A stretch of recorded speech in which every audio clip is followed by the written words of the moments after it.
In the summer of 2015, I worked at a university in a small southern town.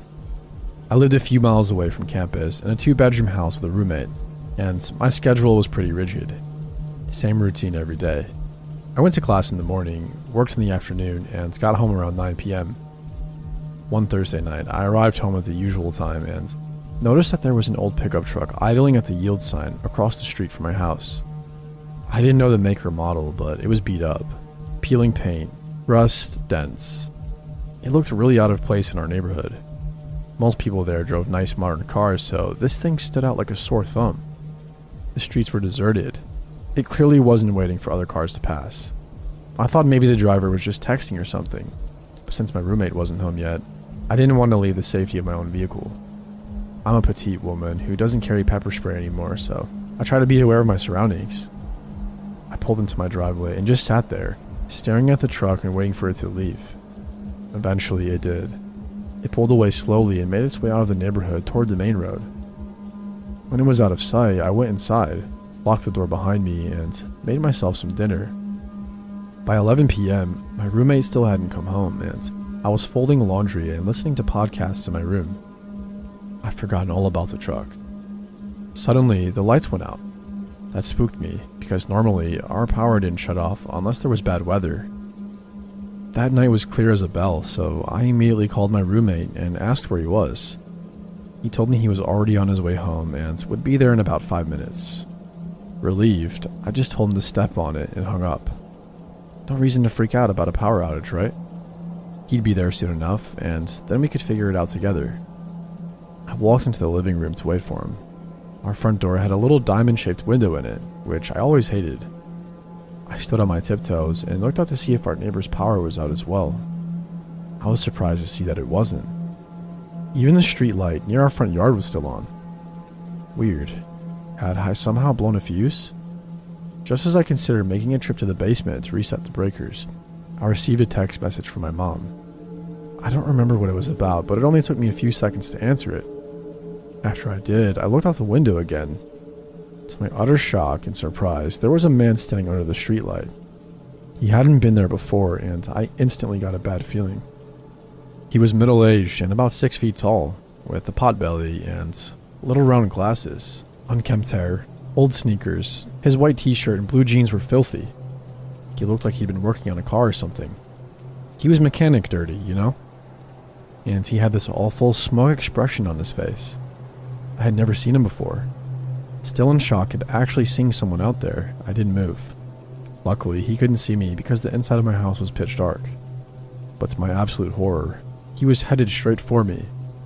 Not walking quickly or with purpose, just kind of casually shuffling toward the house. If someone else were to pass by, they probably wouldn't realize what he was up to. He even glanced around a few times, as if making sure nobody else was watching. Inch by inch, he made his way into the yard. This guy was coming to get me. I was sure of it. I started to shake. I think it's worth mentioning that my dog is very people-oriented, and usually goes bananas when he hears someone outside. This time, he was silent. He had no idea there was a man approaching, even though I was staring at him through the window. When the man was about halfway to the porch, my roommate's car finally rounded the bends and turned onto our street. As soon as those headlights lit him up, the man turned to look and recognized the approaching vehicle. My roommate and I both saw his face. He recognized that car. In his haste to get away, he nearly stepped in front of it and got run over. My roommate swerved into the driveway, scrambled out, and charged into the house. He didn't even speak to me. He just grabbed the axe out of our utility closet and went back outside to confront the man. But the man was gone. We called the police and the power company, and they both sent someone to check things out. The police didn't find anything. The repairman reset the box on the pole near our house. Apparently, the switch had flipped, which is why our house, and only our house, was without electricity. I asked the repairman if there was any way that a person could have been responsible for that, but he didn't give me a straight answer. The following day, we went on a camping trip that lasted all weekend. If the man came back, we never knew. And after that, I refused to be home alone. If my roommate wasn't around when I got off work, I killed time in a local bar until he got back. We both moved away soon after.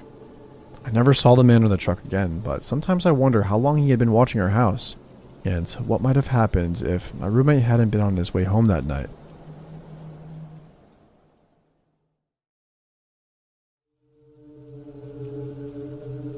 This happened in 2016 when I was a 17-year-old first-year college student in film school. I'm now 22 female, and my name is Julia. I lived alone in my first ever apartment. It was really small, but I was really proud of my independence. I never felt unsafe in this apartment for several reasons. There were multiple gates in the residence that needed to be opened through a code. Only the people who lived there knew. My door had 3 different locks, and it was right next to the university, so most of the people who lived in the neighborhood were college students. Nothing bad had ever happened in the neighborhood before. I've always been very careful with locking the door when I leave my home. I always check twice. I have slight OCD. So this one time I left to go to class and locked my door, but for some reason, I couldn't get the key out of the lock. It was completely stuck, so when I went to get the caretaker of the building to help me, but he wasn't there and I was getting late for class, I went to class with the key still in the lock. I took off the keychain first, so it wasn't too noticeable. When I got home, the caretaker was back, so he came to help me and we couldn't get it up for 15 minutes, until somehow he did. He told me the lock was damaged, but that I didn't necessarily need to change it if I only locked it once instead of twice. I just said okay, and that was the end of it. I really wasn't worried because of how safe I felt in this building. Fast forward to 2 months later, I was taking out the trash one night around 11 p.m. and while on the phone with my sister, I remember telling her that I was taking out the trash and that I would take a shower afterwards before heading to a party. As I previously said, I always locked the door, even just to take out the trash. Because of my lock being damaged, I only locked it once. When I got back to my apartment, I found the door unlocked, which immediately alarmed me. So I went into the apartment and locked the door immediately with 3 different types of locks. When you walk into my apartment, which is just 215 square feet, you have the main room in front of you and the bathroom door immediately to your left. I had left the bathroom door slightly open, enough so I could see a man in my shower, turning his back to me. Naturally, when I saw this, I tried to open the door and leave as fast as possible.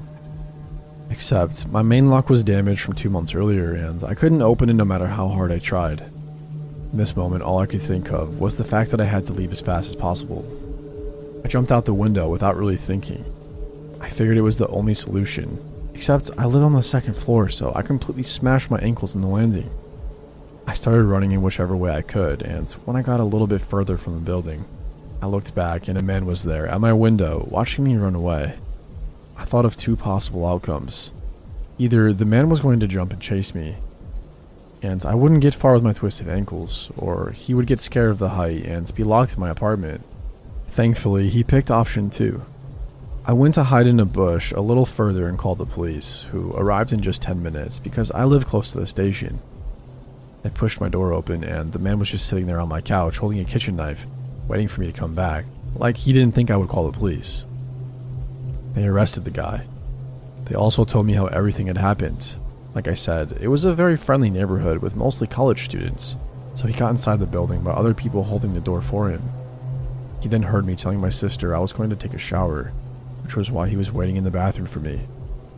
He crocheted my lock while I was taking out the trash. He apparently noticed me on the school campus and followed me to my home several times before succeeding in actually coming in. He stayed inside waiting for me because I had recently changed my phone, and the previous one was still on the table, so he thought I didn't have a phone with me to call the police. I don't live there anymore, but after that, to get into the building, we all needed identification proving we lived there. Building IDs were created and we had to scan them every time, and it was the only way to go inside. Nothing bad happened in the neighborhood after that. It's back to being very peaceful and friendly.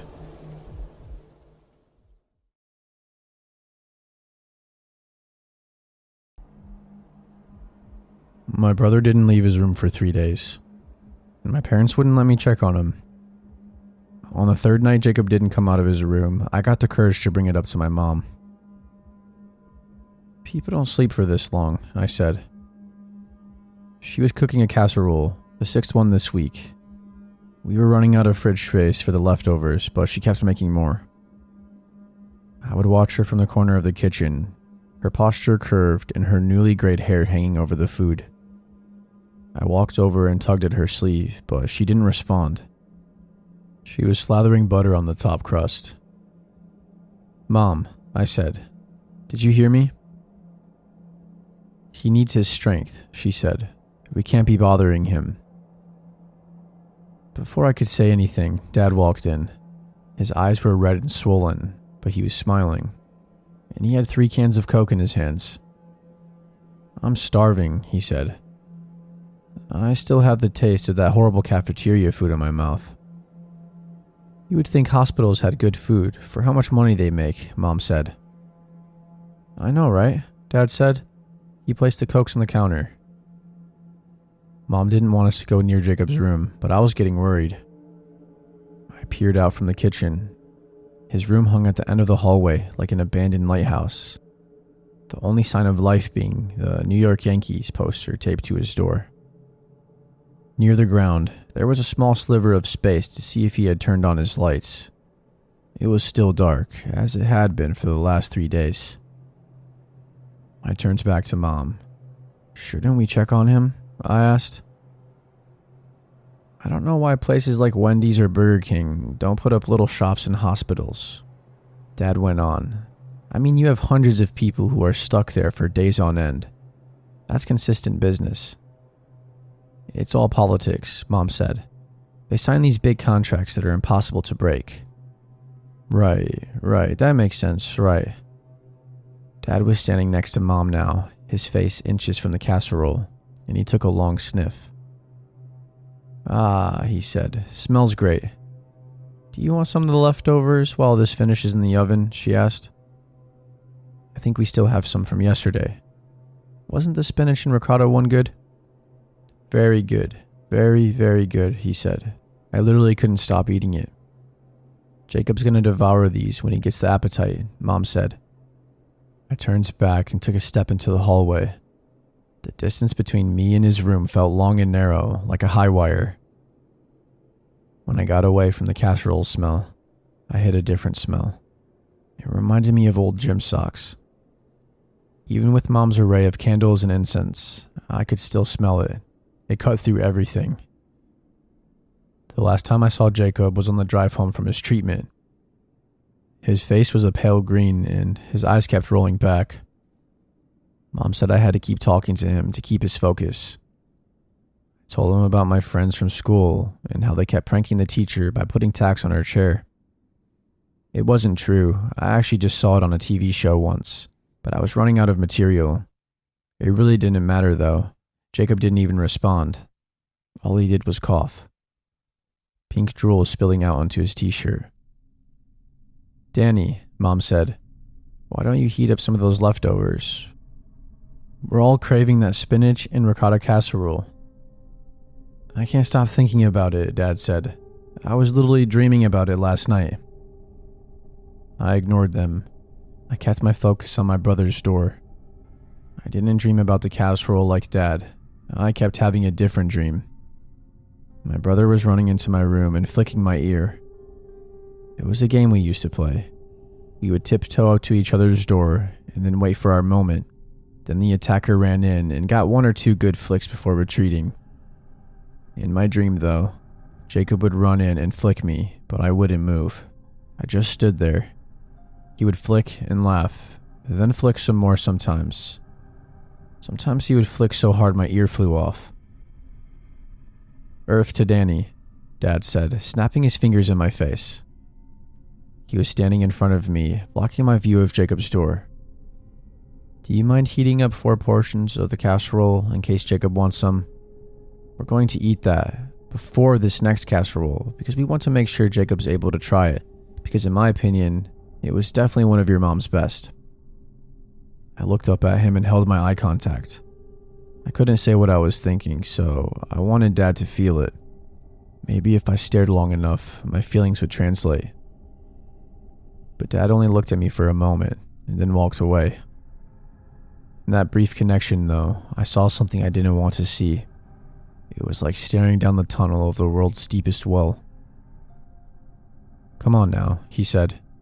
He grabbed my shoulders and turned me around. His voice got heavier. You're going to want to heat up each piece individually, because if you do all of them at once, then you won't get the heat through the pieces.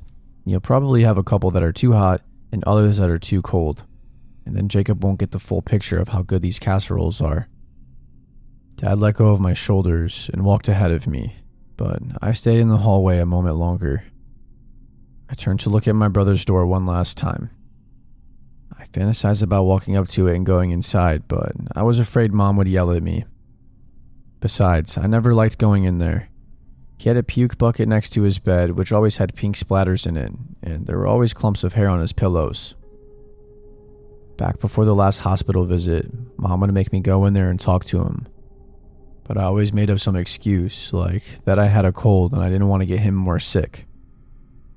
But when I couldn't get out of it, I would stay in there for a few minutes and watch him try to breathe. I would tell him about some TV episode I saw, then run back to my room. I looked up. I thought I was walking back to the kitchen, but I was moving toward the door. I didn't want to, but I kept moving, like my limbs were controlled by a puppeteer. I put my hand on the doorknob, and I turned it. The gym sock smell filled my head like helium. Through the darkness, I could make out a sliver of my brother's face. The soft evening light fell on him, and his eyes were wide open, staring at the ceiling. His arms were straight as rulers, and his fingers curled like a blooming rose. I walked to the side of his bed. Red spit fell off his lips. He looked like a frowning clown. I flicked his ear, and it was hard. I walked out and closed the door behind me. As I walked back, I seemed to forget what the inside of his room looked like. With the door closed, I wondered what he was doing. Jacob could be doing jumping jacks, or reading comic books, or plotting his next ear flick attack. When I walked into the kitchen, I heated up 4 plates of spinach and ricotta casserole. When they were done, I wrapped Jacob's plate in aluminum foil and put it in the oven to keep warm. Then Mom, Dad, and I sat in the dining room and we ate in silence.